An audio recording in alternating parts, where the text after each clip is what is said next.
Hi, my name's Patrick Caruth, President and Headmaster of the Bear Creek School. I'd like to welcome you to Tools for Success.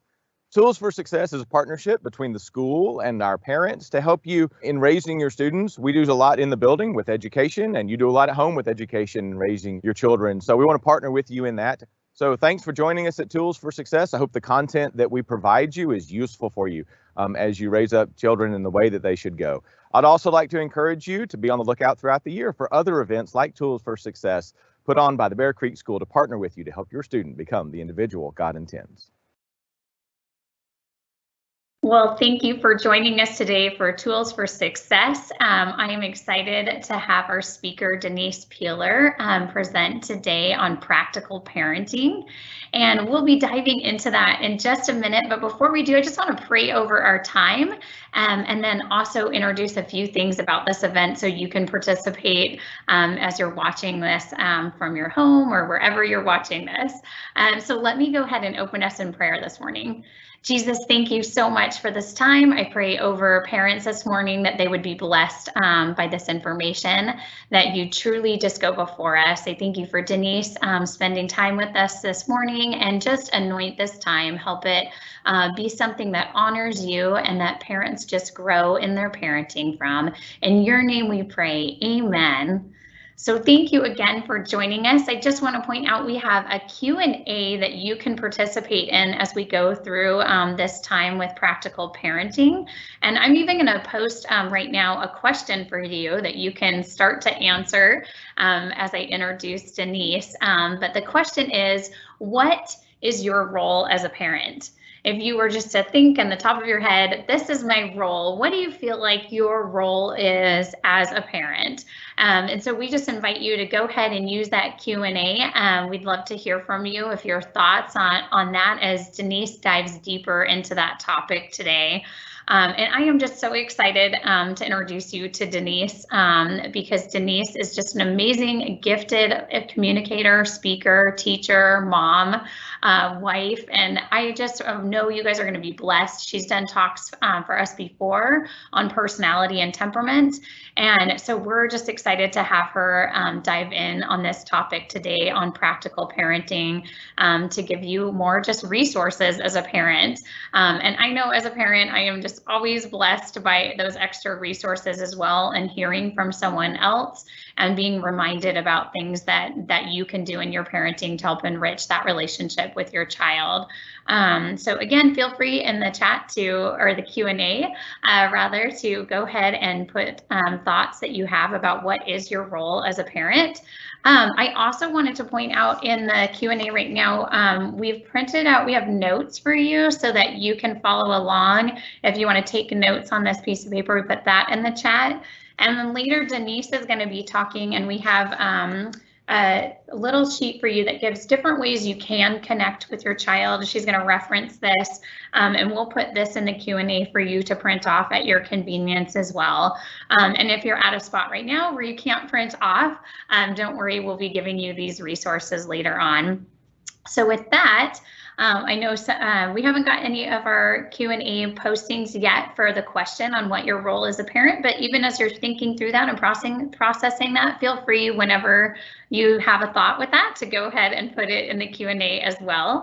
But with that, I will go ahead and pass off to Denise Peeler. Denise, we are glad you are joining us today. Thank you for taking time to speak with us. Good morning. It is wonderful for us to get to be together. I've been looking forward to this day for a long time. So I have the privilege of being at Bear Creek since 1993. And so I've had the joy of teaching many of your children. Welcome if you've been here for a little while, and welcome if you're new and you're just learning about the Bear Creek School. I teach, this is a really special year and has been for the last couple years, that I teach the 3-year-olds all the way up until the 12th graders. And so everybody in between that has gone through Bear Creek, I've been able to teach them. And that's just such a joy for me. Well, today I'm excited for what is in store for you to be able to learn more about your parenting strategies and your parenting tools. that will allow you to be able to enjoy this parenting experience.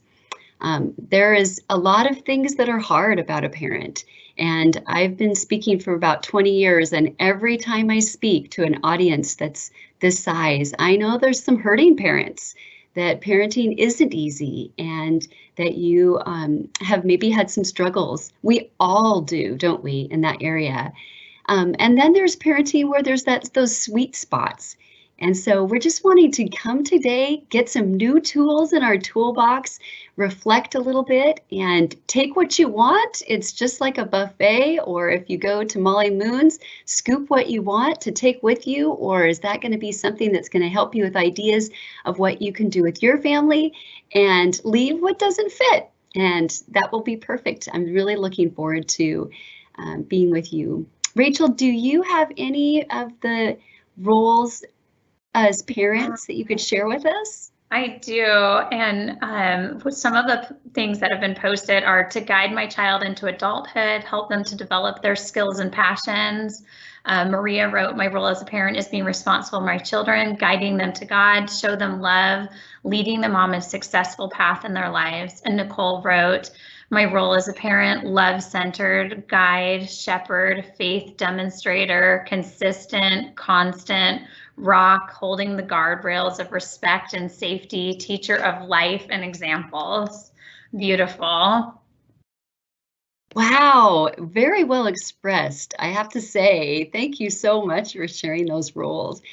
I agree with you that that's the first role, is to nurture them in their character and to help them grow to be the person that God intends for them to be. Today, what I'd like to do is see if you could have a secondary role. And that's when we can take off our hats of teaching and come alongside in connecting. And this came to me in about third grade when I started spending time with some moms that were grandmas and mothers who were friends with my children. And I noticed that the grandmothers were more relaxed about things. They were able to find time to connect and to be able to have experiences with their kids a little bit more.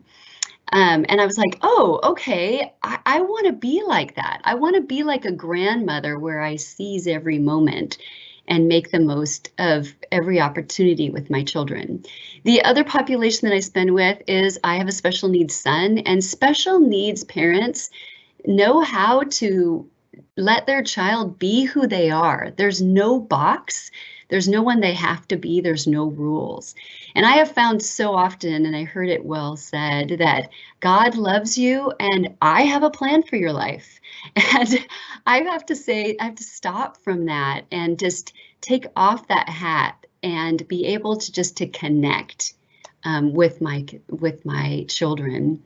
And so one of the things that I am so thankful for is having a Father God who is a God who connects. Psalm 139 says, "O Lord, you have searched me and you know me. You know when I sit and when I rise. You perceive my thoughts from afar. You discern my going out and my lying down. You are familiar with all my ways. Before a word is on my tongue, you know it completely, O Lord. You hem me in behind and before. You have laid your hand upon me. Such knowledge is too wonderful for me, too lofty for me to attain." Later, David says, "I praise you for I'm fearfully and wonderfully made." God is letting him know who he is. And then at the end, David says to the Lord, "Search me, O Lord, and know my heart." And that's what we want our relationship to be with our kids as we model our Father to our kids, is that we want to take time to search and find out this wonderful person that God has given us. And then we want to just let them know how special and that they are beautifully made, and affirm and encourage them. And then hopefully they'll say, "Hey, can I talk to you about some stuff? Can we search together? I want to search through some things about who I'm discovering for myself to be. And can we do that together?" Max Lucado says it's so great in his book, The Oak Inside the Acorn. He says, "Dear parent, God pre-wired your infant. He's scripted your toddler's strengths. He set your teen on a trajectory. God gave you an 18-year-old research project. Ask yourself, your spouse, your friends, what sets this child apart? Childhood tendencies forecast adult abilities. Read them, discern them, affirm them, cheerlead them. You've been given a book with no title, read it. A CD with no cover, listen to it. An island with no owner, explore it. Resist the urge to label before you study. Attend carefully to the unique childhood of your child. Uncommon are the parents who attempt to learn these God-given abilities, and blessed are their children. So let's do some searching today, and in that we're going to do some connecting. I have to tell you, I have a picture here of my parents, and I want you to think about how your parents were connecting with you. That's the best way to start, to say, what did I appreciate about my parents connecting? And I'm going to be sharing a little bit about my parents and how they connected with me and how I have connected with my kids and even my students in my relationships because of their example. And also I want to say that there is, we're going to be learning about connecting versus correcting. And so we're going to, sometimes it's really easy to get in and say, how much time am I correcting? And how much time am I giving to connecting? And we can look at the life of Jesus as he had 12 disciples. And I'm a Latin teacher, so I need to teach some Latin right now.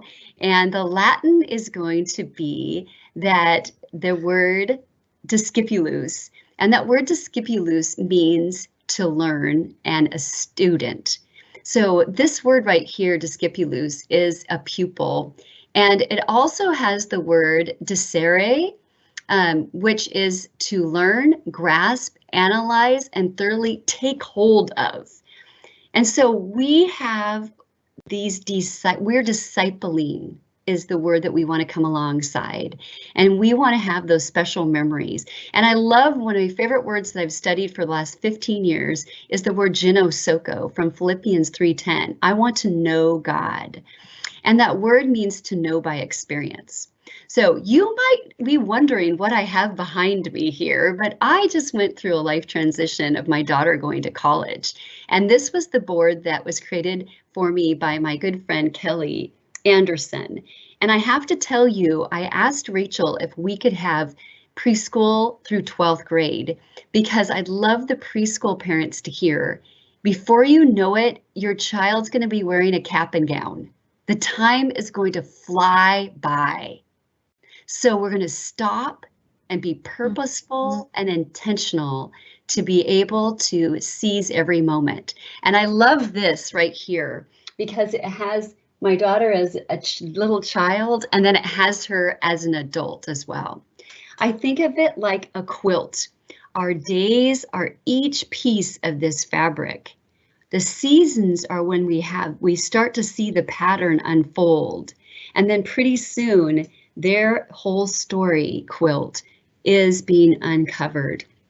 I have to tell you that our job as parents in connecting is not only having experiencing, but collecting those experiences and telling them over and over again. And we're going to be talking about ways that you can collect the experiences and talk about their story. It's their story. No one else has their story. And this is my daughter's story. And so we're so excited from preschool all the way through that I can celebrate her story specifically. So one of the things that I've really enjoyed and has helped me on my parent journey is looking at the way that I can communicate with my kids.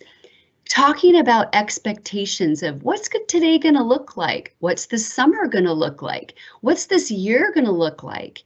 Going to college, what's your launch going to look like? And beginning to have conversations with our kids, starting in early preschool and all the way through. So I have had 3 different buckets that we can use when we talk to our students that have been really helpful for me And it's been helpful, and I've seen a huge benefit in my relationship with my kids. The first bucket that we have is that we have the parent choice. And that means that that's something where the parent says, hey, I'm going to pull the parent card on this one because it's an issue of safety. It's an issue of concern. I care about you. It's going to be a parent choice. So there's going to be, I'm just going to pull that card. When your kids are toddlers, you're doing parent choice all the time. But I love how Love and Logic has taught us to say, what choice do you want to make? And that would be a child choice. What pants do you want to wear? And giving them many opportunities to be able to make their own choices and be able to connect with them as they make choices and walk them along as they make those choices. When your child gets into lower school and they're starting to make choices, it's great to say, hey, what do you think first before sharing maybe your perspective? When you get into junior high, that really needs to be a time where kids are discovering who they are and giving them some leeway and real responsibility of trying out things, trying things on, making choices and see how it went. What strategies did you use when you did that choice? How did it go? And then as you get into high school, I know the high school parents will totally agree with me that this is when you say, we're moving towards as much child choice, or at their point, they are becoming young adults choice as we can. And having conversations in the combo choice, going into, well, hey, this is what I'm thinking. This is what you're thinking. Can we each have a little bit? Can we find maybe a middle ground, and we'll make some choices on that? So be using this as you go through and seeing, where am I making choices and am I validating? Well, I'd love to share with you some connections that the students had and a video that they had that I thought was fun for you to not hear from me, but to hear some ways that our Bear Creek students love to connect with their parents.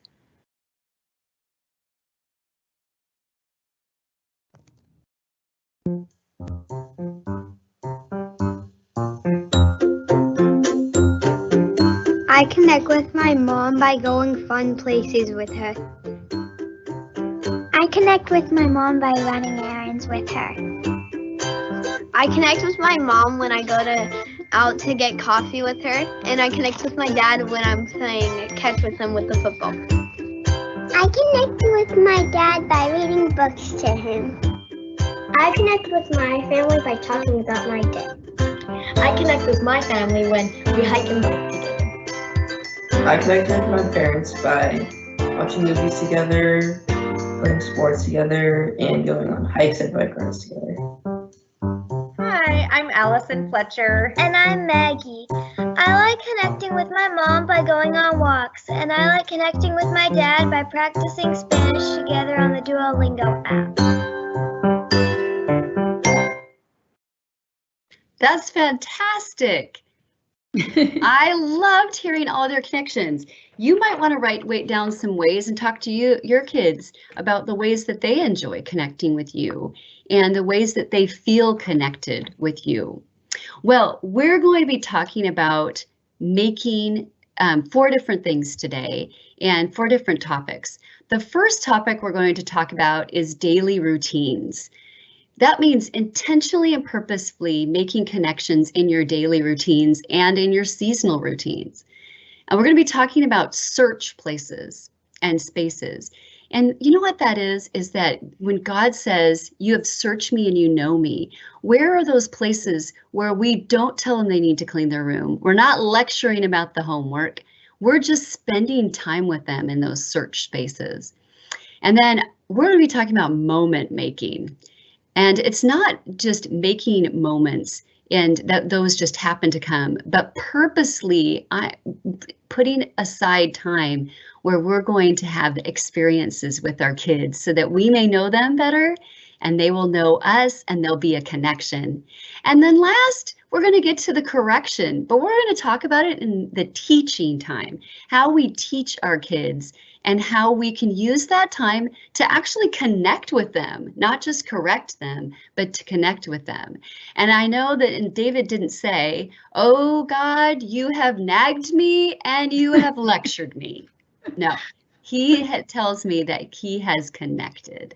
So let's take a look at the daily routines, and that is around your house. And on your sheet, if you printed that off of taking notes, you'll see that there is a spot for you to do daily routines. So we're going to take a look at this daily routine wheel and take a look and see what your daily routines look like. Rachel, let's see in the chat box of the way that not in the chat box, sorry, in the Q&A, please put how you connect with your child throughout the day. So Rachel, I'll come back to you once you see some of those, and we'll wrap around about ways that they connect. So I've broken this up into different times and the ways that we connect with our children. In the morning, when they first wake up, when you're first starting to wake up, what does that time look like? How does that look, just the waking up time? I have to say, my girlfriend who has a senior, she said, I don't have her very long. I run in there and rub her back. And that's how I wake up. I have friends that go in and they pray over their kids before they start the day. Now, I have to say, you have to know your child. Some need some space in the morning. Other ones want you to come and love on them. They're early morning risers. But how do we start and begin our day? Is it rushed? Is it running? Or is it relaxed and is it encouraging? What words are coming out of our mouth as they begin the day? And how can we know our kids and get to know our kids so that we can nurture their morning as they begin their day? They only get one chance to live that day. And so we want to make sure we're nurturing them. How about when you're going in and you're dropping your child off for school, or the way that you drop them off, or what are you talking about in the car with them when they're going to school? Talking about the day and how they can look forward to it. I can tell you your kids work really hard. Thank you for sharing your amazing kids, and they're working hard all day. So when they come home after school, when you pick them up, what's the feeling or energy in your home? Is there a joyfulness, or again, is there a rushing?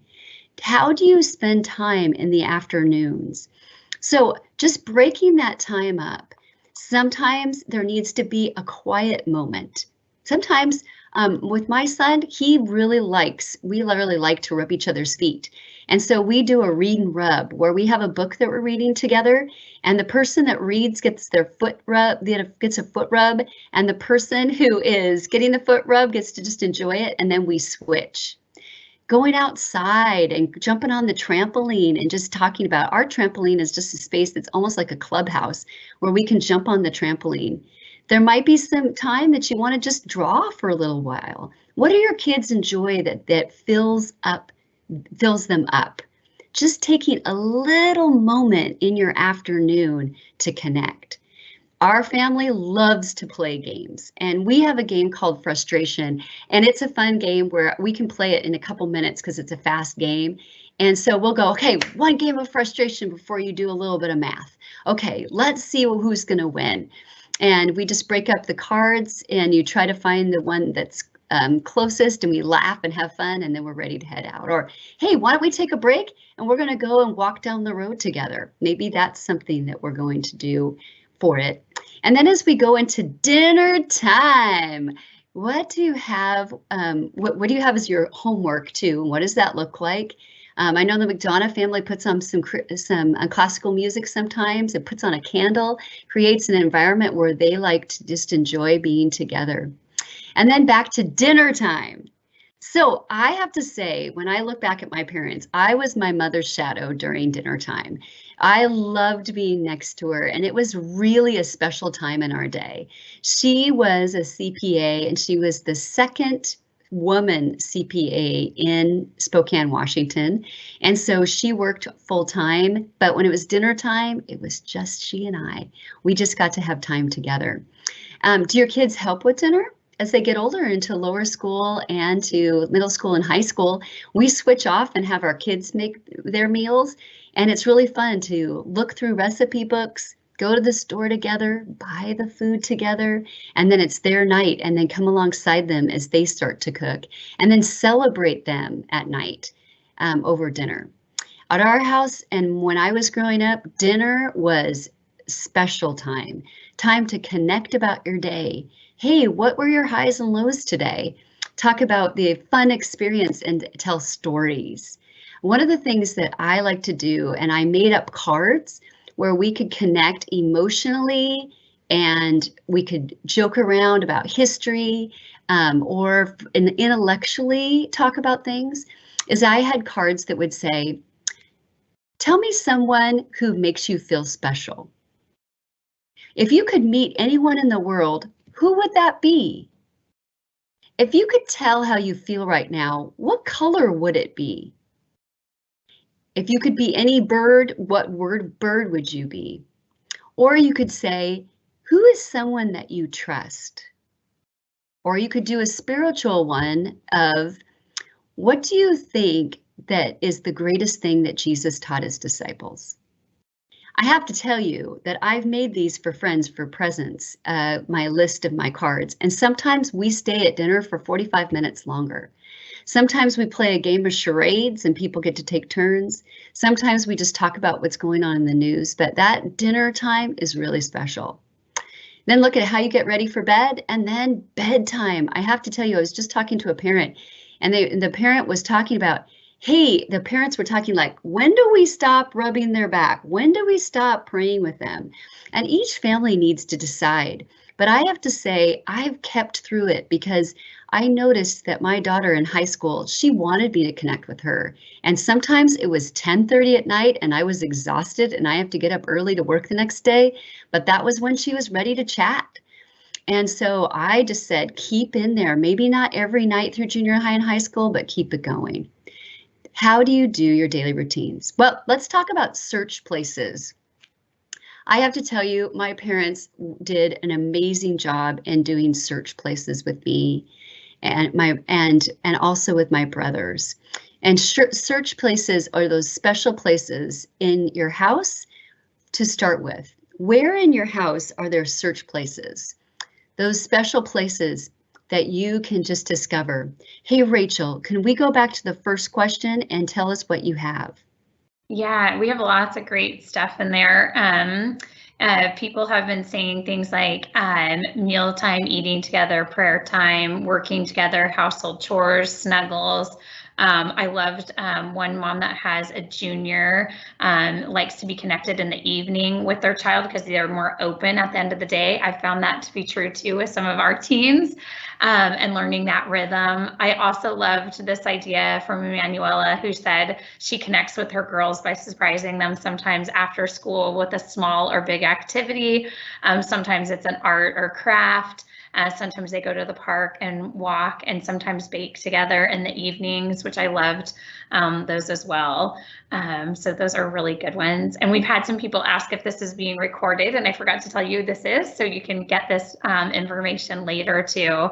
And Denise, I also loved someone just was so great and brave and shared how even with her 6-year-old daughter right now, that sometimes she'll get mad and say she wants to live in another house and she has difficult time calming down and doesn't like the word no for the answer.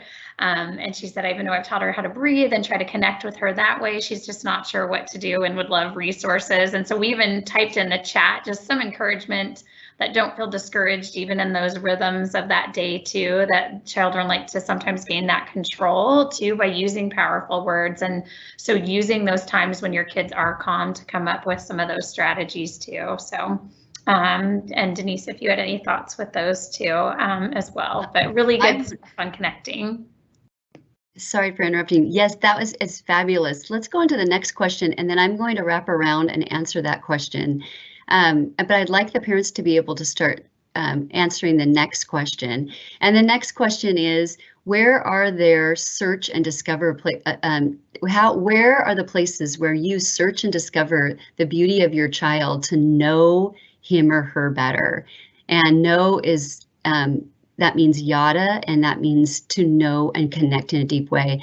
And there's a picture of my daughter, and one of our places that are no talking about things to do, just having really wonderful connecting conversations is around our fire pit. We meet at the fire pit, and that's a place where it's a safe place. On our deck is another place where my daughter will be like, hey, let's go on the deck. And during the summer, we just sit and have talks. So it can be anything. When we do my daughter likes to do my nails, and I like her to do it too. That's a place where we just stop. Those search places remind me of when I'm in Hawaii and I am boogie boarding and I'm searching for the wave. The perfect wave comes and I grab it and I ride it. And these search places can go anywhere. So you just never know where there's going to be time for a search space.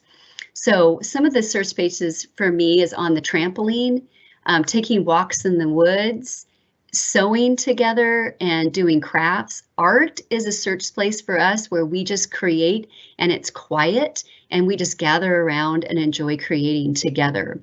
I have to say that my mom and dad also, when I was growing up, we lived on a lake, and when I went sailing with my dad, that was a time where we just talked about life.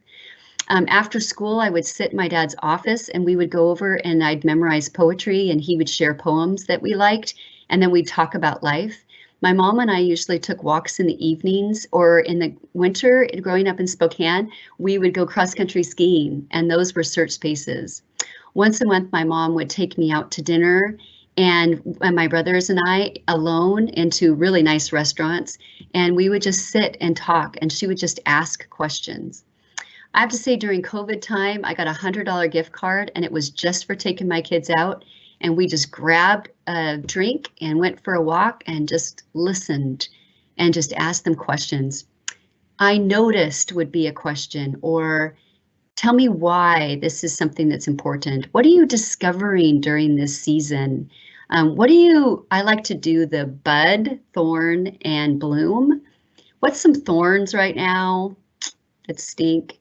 And with a person that you were just sharing about some thorns.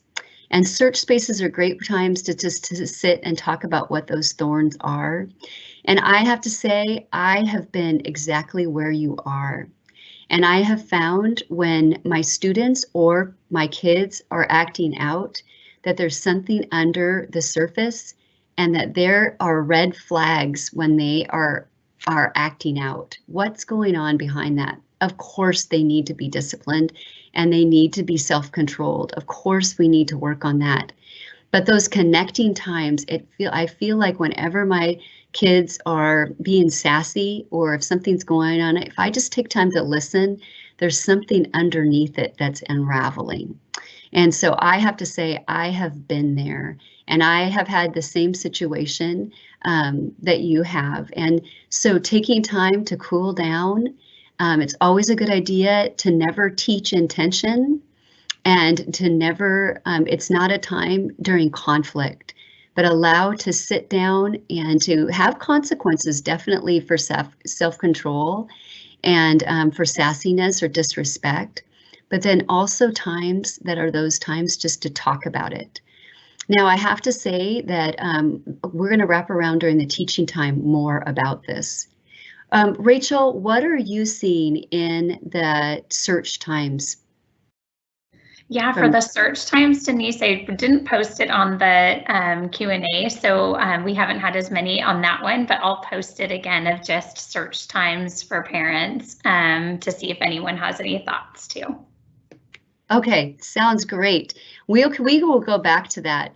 The next one that I want to say is just be able to look at the seasons. And I'm going to go through this one and making moments, memory making in the seasons. And so we are like a quilt. So we're looking in our daily, but then we're also looking in our seasons. So if you can take a look at our seasons wheel, I want you to think about how you connect with your kids and moment making, not just seasons, but overall. So Rachel, we're going to wrap around, and that's kind of a similar questions of how you can make moments and how do you connect. So I'll wrap around with you, but let's talk about the seasons. I have to say that it's great to have routines, and it's great to be able to have a rhythm of life, and that there's things that you do every year. What are your Christmas traditions? How do you get ready for New Year's. Maybe you celebrate Chinese New Year's. What does that look like in your house? And how do you make? Is there a baking, something you bake that your mother made? When I was a child, we had an eating tree, and everything on the tree was wrapped up and it was on the tree. And every night after dinner, we could go and get something off the eating tree. And so something like that, where there's fun traditions that you have during the winter time. Do you put out a puzzle in the winter? Is there something that you go outside? When my kids were little, whenever it snowed, the neighbors always came to our house because we have a hill, and we'd have cocoa and snow, and we'd always come in and play some games. That was a tradition that the kids looked forward to every year. I have a photo book, and it's a Christmas book. And what we do is that each Christmas, I would take all of the Christmas cards, and also if they did any art or anything with Christmas, then I would write it. And there's a little picture my daughter did when she was little, and I put it in our Christmas book. And each year we would make the Christmas book. And you're saying, wow, that looks like a lot of work to make these Christmas books. But we would make them together, and the kids would say, okay, now we need to put our Christmas book together. And this went all the way from when it was just a little baby until now when she is an adult. And this is how we capture Christmas at our house. And we look at how the people in our lives have changed and grown. Also, we look at, what does it look like when you have your winter break? What are some fun things that you do every year for winter break? Or how do you celebrate spring? We have a college group of 5 families, and we go over and do bonfires in the spring. And it's so fun to be able to go over to Leavenworth and go up to the hills where our friend has a huge orchard, and we do bonfires together. For years, probably about 12 or 13 years, we had a neighborhood Easter egg hunt at our house every single year. Everybody would come and bring eggs, and we would do an Easter egg hunt. How do you get ready for spring? What are the things that you do in getting ready for the seasons? What are the traditions of spring? Do you decorate your house? Is that something fun that you like to do? Is there a place that you go? And then going into summer. Summer is a time, and that is a time of connecting. And what are those vacations you do? We go to Bend every other year. That's something that our kids always look forward to. Here we've had some sledding that I talked about. Every summer we make jam. We have lots of berries, and we pick the berries and dry and put them in the freezer. It's something that is a routine. Think about how you can make, do you go fishing? That would be a connecting thing. It's a quiet activity just to enjoy.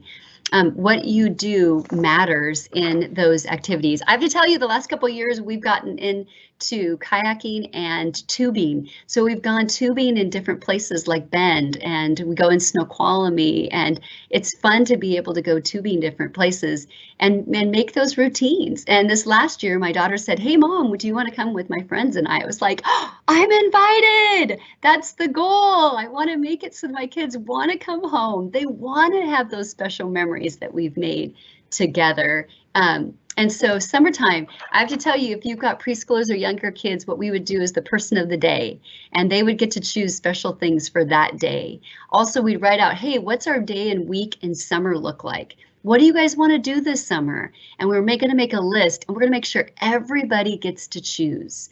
Okay, you want to go to Jetty Island? Great, we're going to go to Jetty Island. Do you want to go for this special hike or go kayaking? Let's do it. And let's bring friends along with us and make memories. And then as you go into the fall, how do you make your fall? How do you get ready for school? Your kids are nervous and excited. How do you transition in a way that the kids can get ready for the next school year and get ready for what they have? And then as we go into the fall, I have a fall book, and it has been really special because we do thankfulness, and I kept them. And we have this book, and our family writes thankful. And it's amazing how some of our grandparents, our great grandparents, we've lost, but we captured their memories in what they wrote and what they're thankful for. And I even did, from our thankful jar, I kept them and my daughter's little preschool handwriting. They love to look through this during Thanksgiving and to reread all the different things that, and the cards they made. I just use that to capture those things. All right, Rachel, what do you have in memory making for our wonderful parents that they have so many ideas they want to share? I love it. There's so many different things that people were also sharing from just the going back to the search spaces, Denise. And so that was really neat to read too. But Cassie just wrote that they do an advent calendar for Christmas instead of toys. They put cards with an activity to do. And for summer, they go to Cannon Beach, and just love that as well. And then I just loved, again, some of the different references for the search times. And we always think of search times as such big moments, right? But what I love is reading in the chat how Shen wrote, like with her son Lucas, just going to bed. Another person wrote taking the dog for a walk and how those, or just driving in the car with their kids. Betty wrote that as well. And I just love those, that even those opportunities that seem so small can be such good search spaces with our kids. So I loved those as well. And then we had some more things for times for the seasonal ones as well, that pumpkin patches, going to the beach each summer, and taking out the decorations for Christmas too. Thanks so much, Rachel. Yeah. Great ideas. Hey, I'm an adult, I'm 51, and I just went to the pumpkin patch last weekend, which is really fun, which is great. The other thing I just wanted to throw in there is just, do you have rites of passage? I've lived in Mexico and they had the quinceañera at 15 is a huge party. Are we gonna wait for a wedding for it? So I have to tell you, at 13, with our kids, we gathered together their mentors, their aunts and uncles, and not, for me, we just did aunts and all women. And we had a big tea party, and we asked little questions like, what do you remember when you were 16 and driving? Or when you were 13, what was it like? Or tell us about some friends that you had. And we just celebrated and prayed over my daughter and for my son, the men in his life at 13. We also had a big party when my son turned 13, my daughter was 16, and my husband and I turned 50. And it was like a wedding, a huge party in our backyard. We had dancing, and it was just a time to stop and say, hey, let's seize the day and have a big party and to honor. And so when do you want to maybe have a celebration to honor? I appreciate that about the culture of Mexico, and in Asia, I know they have special honoring as well. So that's something to think about. What I want to do now is I want to go into individual, where we are doing each area of the life, of the rhythm of life. And we're just going to start with preschoolers. Every age is discovering something. And so they're discovering imagination, they're discovering they're curious. So I have to tell you, if you have a preschooler, just enjoy that they always want to be with you. I know you're tired, take a break, definitely, but it's the one season up until about second grade when your kids adore you and they want to be with you all the time. And so make cookies and enjoy doing art and get out a puppet. Every preschooler needs a puppet to be able to do a little puppet show and to make it happen. Boy, the preschoolers come alive when they have a puppet. Also, get your scarves out and do some dancing with scarves. Make sure they're moving and enjoying, and be a little crazy. Get out your crazy hats and do some fun things. It was Hat Day last week and remote, and all the kids love it. Up until junior high, it's so fun. And in junior high, get where you're being creative. Scavenger hunts and hide and seek, dress up all the time. And every preschooler needs a magnifying glass. Everything is an exciting time when you go out with a magnifying glass. Our DIG program has a magnifying glass. And how could you not be amazed if you found something like this? It's just discovery. Look at that. That's amazing. It has lines on it.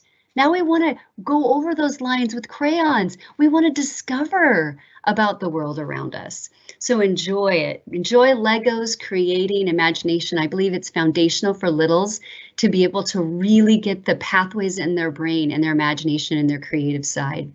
Lower school, playing ping pong is one of the things that we did. I just bought a little set that goes over my table. Love to play ping pong. Beginning to sewing. This is when you're giving them more choices of what they like to do. Junior high, get silly. When I was in 7th grade, my brothers were older and they were both gone, and I had the whole downstairs to myself. I had a water bed, and I had my own stereo system, which was 6-track, and my cassette player. I had my own bathroom, and I had my own telephone. So I was just on the phone, having my little pad downstairs, and my parents would say, okay, time's up, come on upstairs. And my CPA mom would dance with me, and we would turn on the music, and we were crazy doing scarves. We were playing games, and every night my parents were like, we are going to connect with you. We'd go shopping, go out to dinner. My mom just made junior high really, really fun.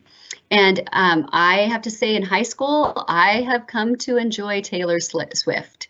And what they love is what I love. And where they want to go, take them to Qdoba. Go out to Molly Moon's. You make sure that you're spending time with them and searching them and enjoying those places that they can celebrate. And I have to say that in high school, you think, oh, I have them till they're 18. No, you have them till they're 16, and then they start driving. And Rachel's shaking her head that she agrees with me, and then they're gone. So the memories to bring them back home. Have you had game nights? If you're having game nights all through preschool, all the way up, when they become a high schooler, they'll go, oh, no, we got game night that night. It's Friday night game night, and Nana's coming over. So we're going to want to be with Nana and Grandma and Grandpa. And I have to say that what you start in your patterns, those patterns that you begin when they're little, are the patterns that you're going to have. And I am so proud of our daughter that drives, and that she would stop and she'd go see Grandma and Grandpa and her Nana. And she would stop and pick up her little niece that's in 5th grade and take her out for ice cream. Those were patterns that we had started spending time with family and making family a priority. And when she comes home, those are the people that she wants to see. So do you have anything else? I want to see if there's anybody else that had some things about their children. Any connect things? Are we good? Give me a thumbs up if you're good to go. Rachel, any extra? Okay, let's go on to teaching times. I have to say that in the teaching times is that we as teachers, we don't just say, hey, you're a preschooler, do you know 6 times 8? You don't know 6 times 8? Oh my gosh. You know what? They're just learning, and they're going to make mistakes every day, all the time, several times a day.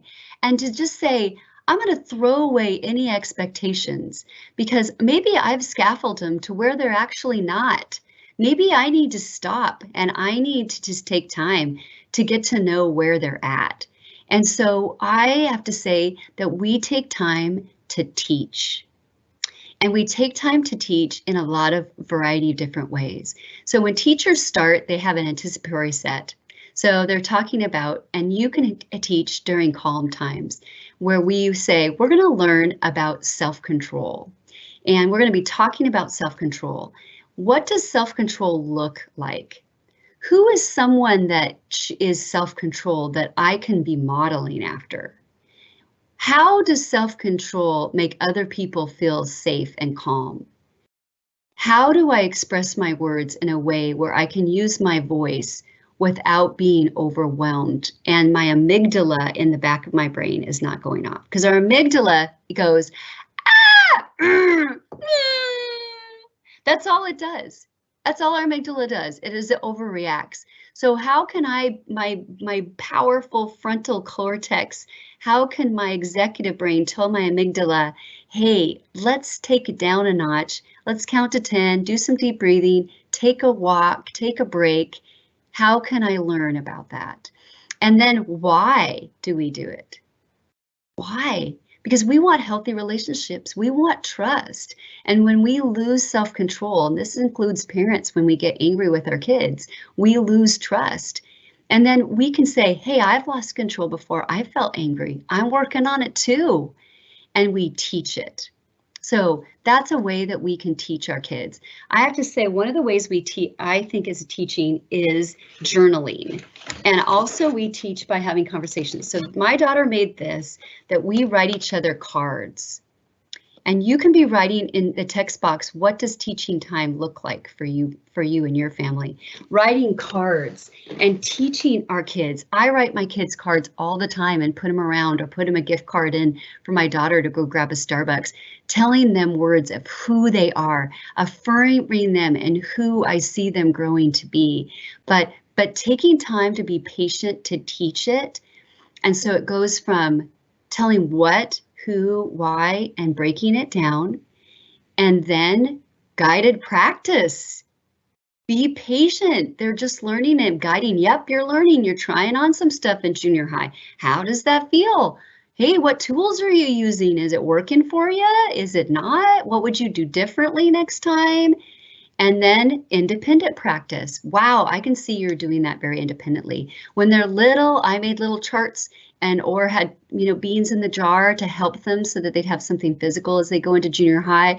Say, hey, we're going to celebrate this. Let's go out to Starbucks, and we're just going to take a look and see how you've grown in that area, which is one way that you can do it.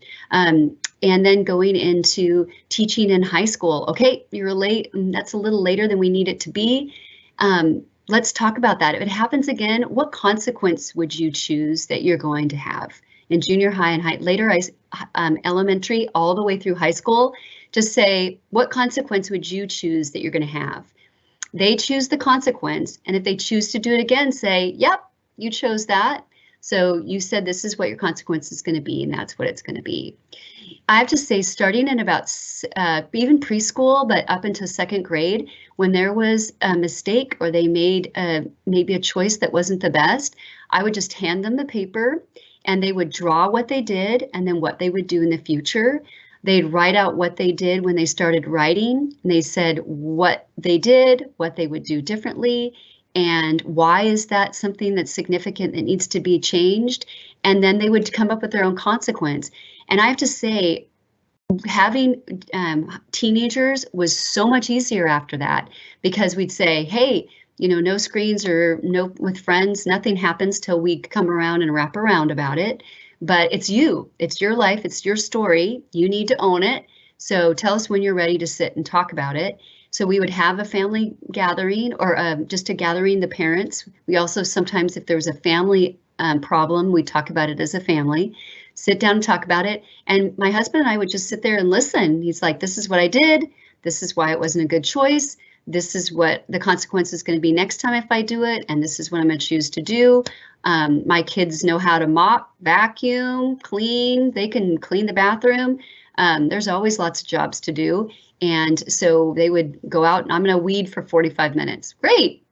We would just go, hey, looks like you've learned. Looks like that's great. Sounds good. And we're here for you. How can we support you? And that worked marvelously. We didn't even need the paper in high school. We just say, hey, let's know when you want to talk about it. Sit down, the child does the talking, and just kind of have a dialogue about growing and how we can support them. And then sometimes we pair the parent card and say, okay, this is going to be the consequence. You're going to lose your car, or this is going to happen. Do you feel like that's reasonable? Yep, that's reasonable. And there's just a lot of dialogue. And I see that is so beneficial. As I talk to my husband, I talk to our daughter at college, just talking through life, and she's sharing how she's learning to do laundry and everything else. And we just listen because we've been doing it since she was in second grade. It's very comfortable. So making sure that those teaching times are times where you're specific and you're affirming and you're humble. When your kids do things, I think about Jesus, and I think about that when we were in Romans 5:8, when we were still sinners, Christ died for us. And I think about in that moment when they make a mistake, am I full of grace? Am I comforting? Am I a safe place to say that you are always loved? I don't love you any less on your worst days, and I don't love you any more on your best days. This is not a performance, that you are loved, and I love all of you, and I love your mistakes you're making, because that's who you are and who you're becoming. And becoming the person God intends you to be is hard work, and it takes a lot of courage. And do I show that grace, that Christ gave us grace when we were in our mess? And do I show that grace? So for that child that's having a hard time, just slowly be patient. I've been there with my kids. Let's try to work on taking breaks and going and working outside. If you feel overwhelmed, we're not going to dialogue. I love you too much to engage with you when you are in your amygdala, and I don't want to have any verbal vomit on me. So I'm just going to have you take a break, and then we're going to sit down and we're going to talk about it when you're calm. And then we're going to make a plan of how we can work towards having healthy conversations. And I'm going to come and we're going to walk it through. And if we need to get somebody else to help us out to talk it through, we're going to do that, because I love you so much, and I'm with you in that time. So I also just wanted to show you something that I have about words. Words are powerful, and we captured words. My daughter made this for my son who's special needs, and it's up in his room. She chose this on her way to make words. Capturing the moments, I want to show you also, when we talked about capturing the moments, this is part of my daughter's story, that she had two really close friends, and I recently made a book, and here they are in kindergarten together, and here they are graduating from Bear Creek. This is a memory making, make a book. If you don't want to make a book, maybe what you can do is make a calendar each year and grab those pictures and have it that they have memories. This is our story. This is God's story in our family. And then what I do is just cut out the pictures and I make it into a book. And I have to tell you, one of the things we do in the winter on a rainy day is we get out all of our probably 25 or 30 books, and we just look at memories and go, remember this? Remember when we went there? That's part of our story of who we are. And we talk about how we're becoming and how we're growing. And we just have those spaces where we stop. And one of the books that we've made with our cousins, we look at these books. And when we were all in the leaves one day, and we wrote a story based on the napping house, and everyone did a picture, we captured that memory. And then we had fun pictures at the end. And now that these kids are driving and going off to college, we have these memories. And so not only make memories, but capture memories. Celebrate your kids. So let's just take a look and say, hey, let's do a tune-up right now. Let's look at our parenting toolbox. And what we want to look at is, what's one area that you're connecting with your child? How are you doing in teaching your child and being very patient with them as they learn and as they grow? And then what's one area that you want to connect more on? What's one area that you want to grow?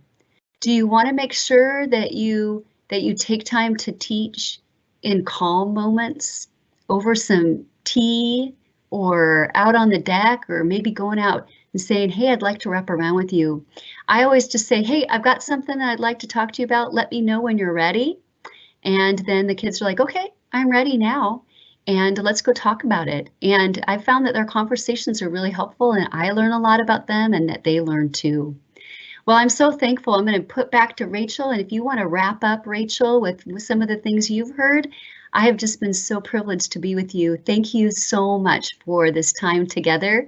And I hope that you had a nugget that you're going to be able to take, and a tool that you're going to be able to put into practice. And I'm just going to pray actually really quick, if you don't mind. Father God, there was a lot. It was full of this time of all the ways we can connect and capture memories.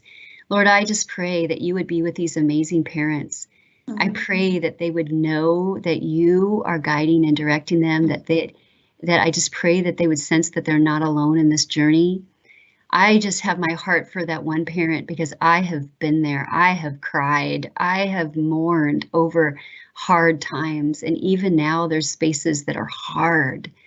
And I just pray, Lord Jesus, that you just give encouragement and that we can know that you're working.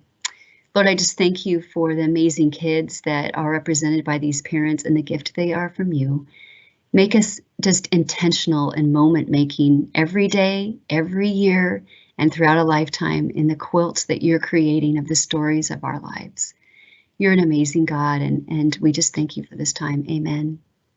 Amen, Denise Peeler. We are so grateful for you. I know that was such a rich time, and if I was in person with Denise, I'd be giving her hugs, but we just thank you, Denise. That was beautiful. I hope you were encouraged today, as Denise said, and that God was just using this time to just bless you. We do have an additional thing. If you are curious more about Bear Creek, either for admissions for a sibling and you're having questions about that, or you're looking at the school for the first time, I'm putting in the chat a link right now to join Elisa Watkins in our admissions office, and she helps